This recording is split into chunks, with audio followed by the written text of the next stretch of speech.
Hi guys, it's Jess. I just wanted to give you a quick overview of the portal and your access to it. This seemed like the easiest way to kind of show you what I mean, and you can come back to it when you do need to look at this in more detail. So I'm going to walk through how you look for specific packs, how you find out where a pack is up to in the system, and also how you can export multiple packs at once in order to do any further analysis. So I'll just go through those three kind of key areas. If you have any other questions about the portal, of course, please feel free to reach out to me. You all know where to find me. Okay, so you should see a new button when you log into your portals, which is admin area. If you click into here and into Sentinel Samples, it will bring up this page here with a list of packs and the filters at the top to help you search through that list of packs. So you can access everything in the system here, whether it's from the new system or the old system. The historical data will be searchable through this same interface as well. So we have 8 options here for how you can search. So you can look by pack ID. Be aware that this has to be a perfect match. So it has to be 001 colon and then the 6-digit number, or 102 colon and then the 6-digit number. If you put in part of the pack, it will not find it. You also need to be careful of adding spaces before or after the pack number, because that will be rejected by the system as not a perfect match. So you just have to be aware when you're typing in not to add any extra characters that you don't need. So the next one over is on the sample results, so you can look for pass, fail or pending. I will explain a little bit more about pending and what that means later into the video. Boiler type, this field is actually slightly misleadingly named. It should really be called pack type. So this is the 102, 001, 006 and 005 pack types. So if you're working with someone who only uses the valent packs, you could apply the valent filter to make sure that you don't see any results that aren't relevant.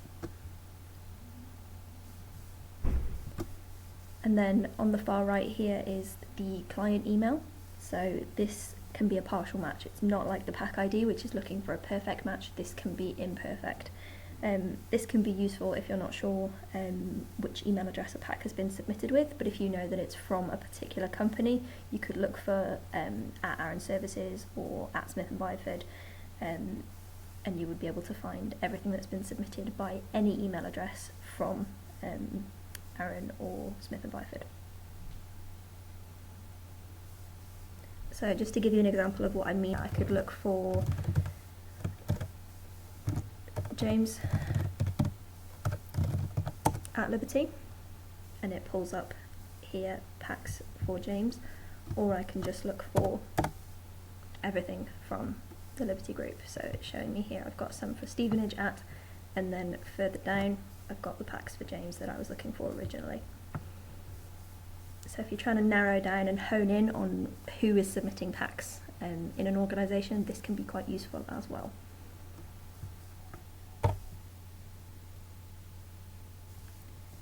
Coming back over to the left here, you have reported or not reported. So this is whether something has been processed through the lab yet or not.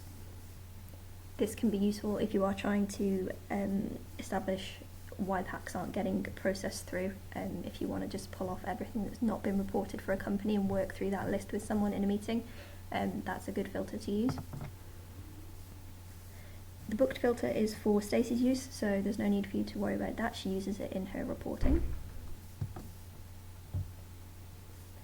And then the last 2 fields here are for the system postcode and system address. A lot of times people don't know their pack ID, but they do know the property address, and this is to help us get the correct pack ID for said property address.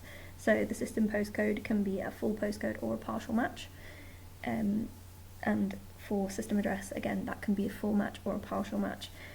Just be aware that you may have situations where an address has commas in or not, so you may have to search twice just to be completely sure that you've not missed a pack that's in the system. Some people submit with commas, some don't. So yeah, just something to be aware of. Again, in terms of the quality of the data, people do enter things slightly differently. I would advise kind of starting broad and narrowing down your search. So if you know that it's for a particular street, start with that and then hone in on it from there. So these are the available filters once you have entered the information that you're looking for. You can either just press enter and it will update, or you can press apply. So here we can see anything that has a postcode containing the letters BS. And if you want to clear the filters that you've got applied, just press the reset button. If you are doing a search and something's not working, it may be that one of the filters is still activated by accident. So you might have the wrong pack type applied and not realise. So if anything seems like it's not working, I would always advise just tapping reset, just to make sure that that's all completely cleared. So between these filters you should be able to hone in on the specific pack that you want, and then in the search list at the bottom you can click into the pack that you want by clicking on the reference number, and you'll be able to see the information associated with that pack. So this is what the pack information page looks like. You've got some buttons across the top here which will allow you to view the report. You can either look at it in the browser or you can download the PDF. If you want to download a copy of a PDF to forward on to somebody, this is where you would get access to that PDF. There's an email report button on all packs. This will send a repeat copy of the PDF to the email addresses listed below. And then for Valent packs, there's a button here for email the Valent report. That's what goes off to Valent Solutions, but you don't need to worry about that button. That is managed by Sue Malarkey and myself. And then here you have a little button which just shows you, colour-coded, whether it has passed, failed, or is still pending. So if I can find a pending pack, I'll show you more in a second, but just to say that this is all of the information that is provided on a pack is sitting below. So you can see the company details, the system details, and then at the very bottom you have the analysis details.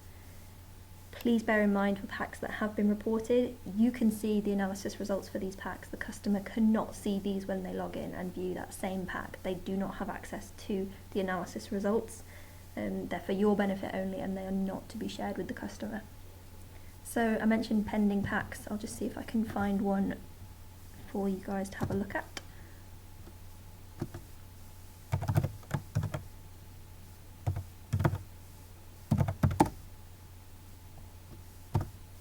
Okay, so a pending pack can be one of three things. It will either be a pack that's been entered online that the lab are waiting the physical samples for. That will show up as a pack that's in the system, but the booking in date, which is here, would be showing as empty. So the physical samples have not been booked in at the lab, they haven't been received yet. So that conversation would be, okay, Mr. Installer, have you sent off the sample to the lab?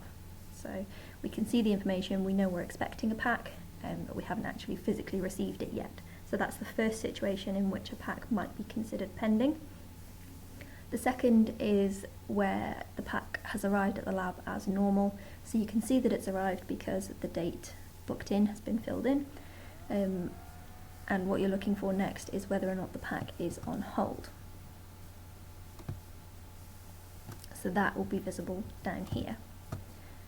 So this pack is not on hold because there's nothing in this field. If there was a 1 there, that's a tick to say yes, this pack is on hold.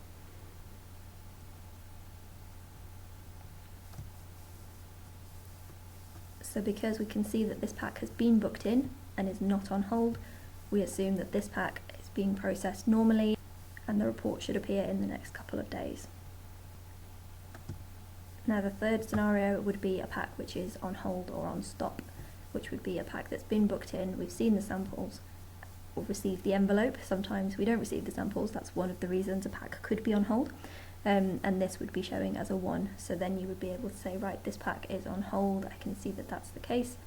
In on hold samples down the bottom here, you're able to see why a pack is on hold, and the customer will have received an email when we put the pack on hold to explain what steps they needed to take next. So if it's an issue with the information, they're invited to come online and edit the information, or phone us up and we'll edit it for them.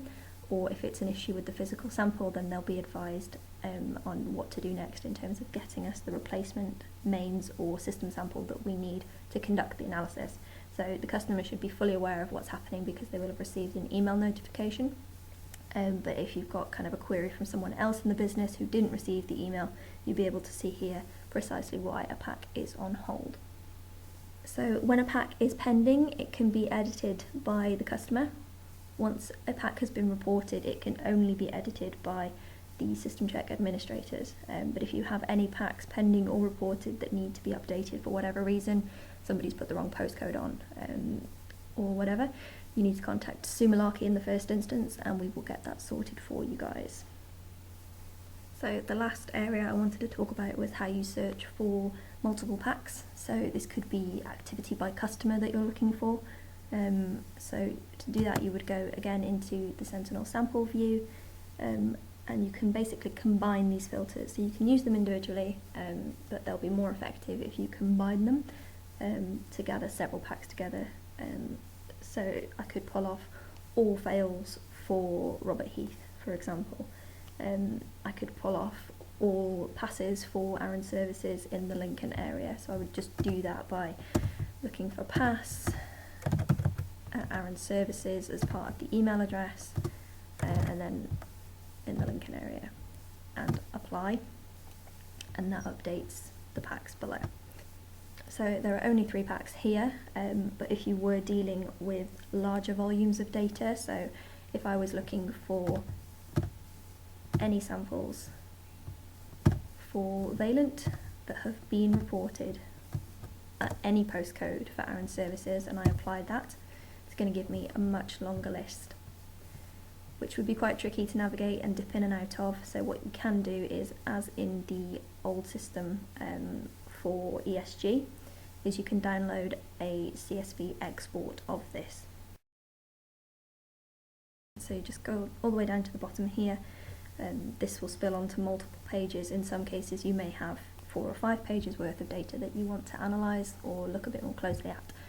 So you just tap the CSV button and it will export everything for the filtered view that you are currently looking at. It will pop it into a CSV file.